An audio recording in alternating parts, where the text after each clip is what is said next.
पुणी थे संगठित हेब बीजेडी लोकों समस्या को समाधान करने सहित संगठन वृद्धि करी मैदान रे बीजेपी को कड़ा टक्कर देव बीजेडी। पूर्वतन मुख्यमंत्री तथा हिंजिली विधायक नवीन पट्टनायक निर्वाचन मंडली आरंभ है प्रक्रिया। पंचायत स्तरीय संगठन को सुदृढ़ करी संगठन को चलचंचल करने को माराथन अभियान आरंभ हो। तृणमूल स्तर में संगठन को अधिक संगठित करने सहित लोकों सुख दुख पचारि बुझे नेता। गंजाम जिला हिंजिली घोड़ेशुणी मंदिर में विजु जनता दल एक बंधु मिलन कार्यक्रम में एभली आभासर सूचना मिली। गत साधारण निर्वाचन में शासक दल ठारू अधिक भोट पाई बीजेडी। पूर्व भली जनसेवा को आधार करी किभली दल को अधिक संगठित से रोड मैप प्रस्तुति होता सूचना मिली।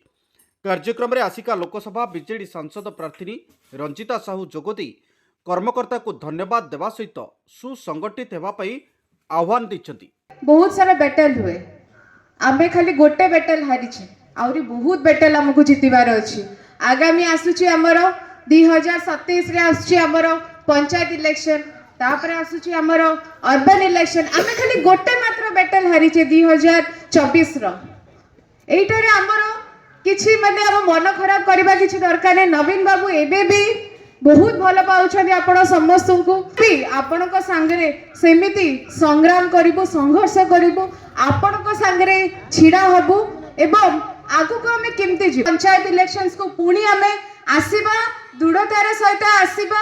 हिंजिली रे जो नियाटा लागिची सेटा एते जल्दी लिबिबनी, सेटा जितिले ही लिबिबो। आपण समस्त एडी संकल्प नियंतु, आगु को 27 रे जितिबा, आमे गोटे कमबैक करिबा।